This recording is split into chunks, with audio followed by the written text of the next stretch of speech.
Hi, folks. Welcome to the Weekend Investing Stock Market Review for the week ended 27th of June. A good week, markets breaking out, conflicts getting over, at least for now. No tariff swords hanging on our heads.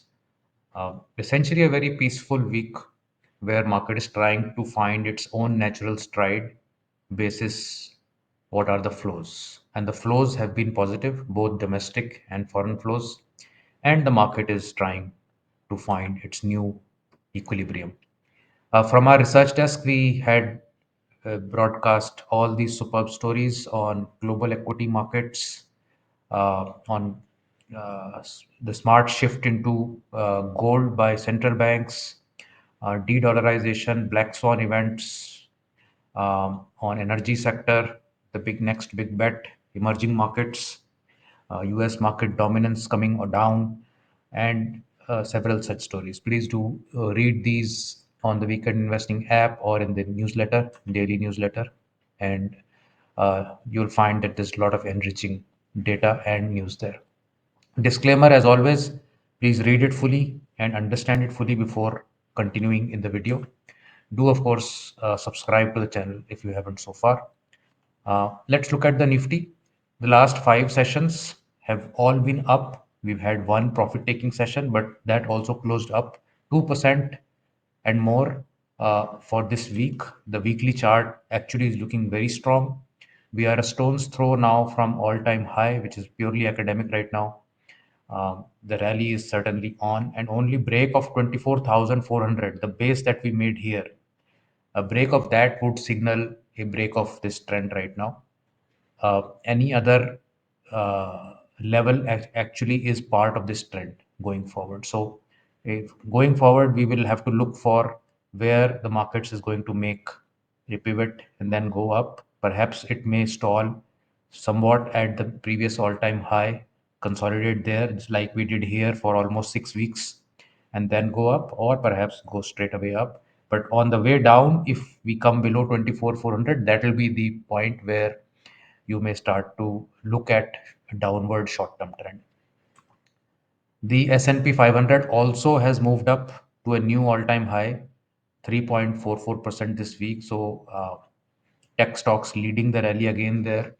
And in an economy where there is hardly any growth and there is so much of discussion about interest rate not being able to cut while the president is wanting them cut, it is indeed surprising that the US market has hit a new high. It kind of also suggests that easier monetary policy is on the way, perhaps, uh, and the next Fed chair probably is going to toe the line of the president. Gold, incidentally, was down this week, minus 4.06%. The cessation of the conflicts and profit taking probably is taking a, a big, heavy beating on that front. But if you see the trend is very strong. There is no issue in the trend. Below 9,000 is where perhaps some short-term downtrend may start. 9,000 rupees per gram. We are currently at 95.31. Dollar index, incidentally, has also been falling. This week there was a sharp fall from 99 to 97. USD INR has appreciated, and if the dollar index continues to fall, that will eventually be very good for emerging markets and precious metals. In the benchmark indices overview for this week, small caps took the lead, 4.29% up this week. Nifty Next 50 up nearly 3%, mid caps up 2.5%, along with Nifty 500, and Nifty was up 2%. These are the gains this week. If we see the last 3 months, small caps have gained from the bottom 16.75%, Nifty is up 8.5%, and from the last 1 year, uh, the returns are not so good, 6.6% on Nifty, 5.3% on mid cap, 4.8% Nifty 500, 3.7 on small cap, and Nifty Next 50 is still minus 3.68%. So it will take much more time for these yearly returns to go good. On a 3 year basis, we are sitting on a very healthy CAGR. 29% of on mid caps is huge. I mean, for very long term historical perspective, it is around between 15 and 18%. Similarly, on small caps, so we are sitting at 29%, much ahead of the long term averages. Nifty Next 50 is at 23, Nifty 500 is at 20, Nifty 50 is also at 17, long term average is 12. On a 5 year basis, also we have done very well. Small caps at 33.58%. It's phenomenal, where a long term average is under 20%.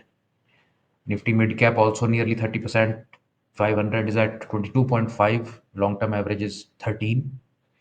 Nifty Next 50 is 21.8, and Nifty 50 also at nearly 20%. Long term average is under 12. So last 5 years have been nothing but exceptional. Perhaps we will get 5 more exceptional years. That is not also ruled out. Sectoral overview this week: real estate took the brunt of the selling this week, 1.9% down.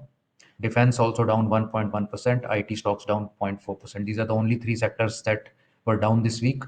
The best performing sectors were capital market, 4.8% up, and metals, 4.8% up. So metals have come back up very nicely, along with commodities, which are also up 4%. Other notable gainers were oil and gas and infrastructure stocks, along with tourism stocks. In the sectoral momentum score ranking, capital market is now at number one across the year for short term and long term momentum score. Infrastructure, financial services, and banks, these are the top four ranked sectors. You can see that FMCG is at the bottom completely. Public sector enterprise now is at the bottom also. IT is also near the bottom. Central public sector enterprise, pharma, all these have sunk lower and lower and lower. There were strategies that were not doing so well but are now coming back up. So metals, you can see on weekly basis, is number one.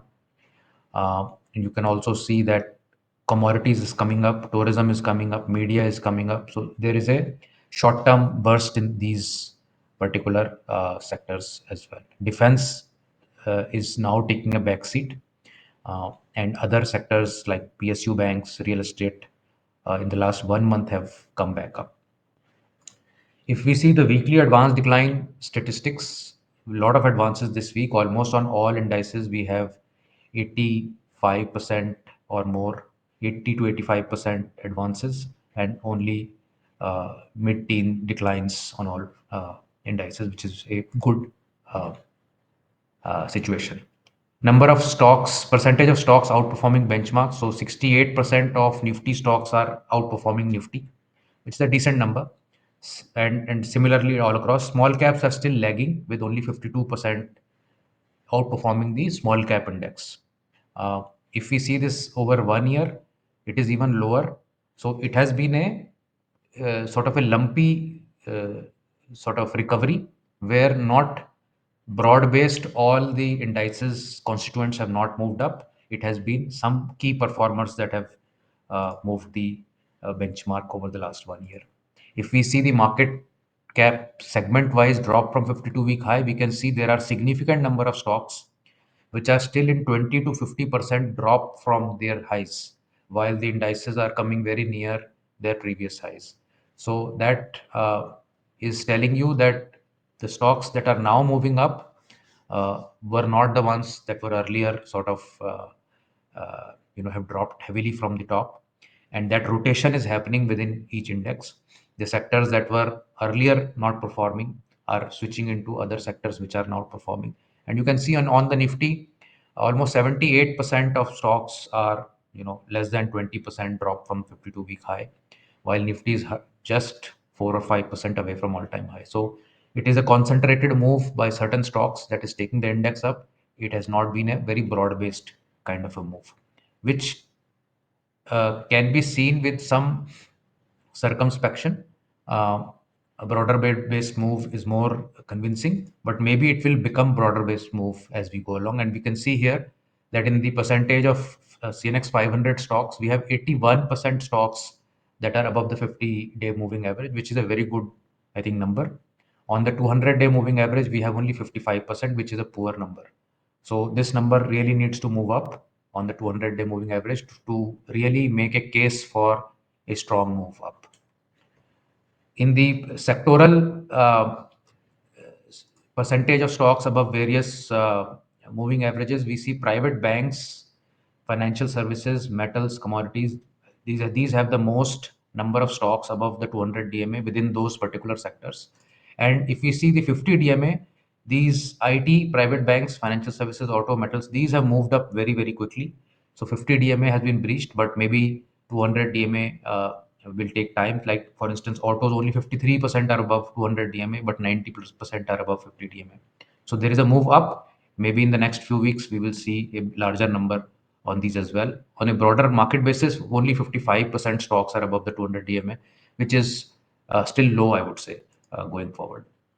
In the FII DII stats for this week, there was a huge buying figure from FIIs of 12,000 crores on one day and 1,300 crores on Friday. Other than that, 3 days were still selling.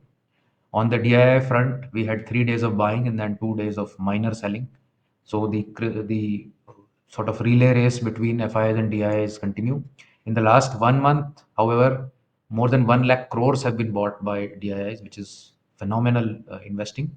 And FIIs, there has been no net loss of FII inflows. Net 7,700 crores, almost a $900 million dollars have come in the last month, which is not a very big figure, but I mean, at least it is not an outflow.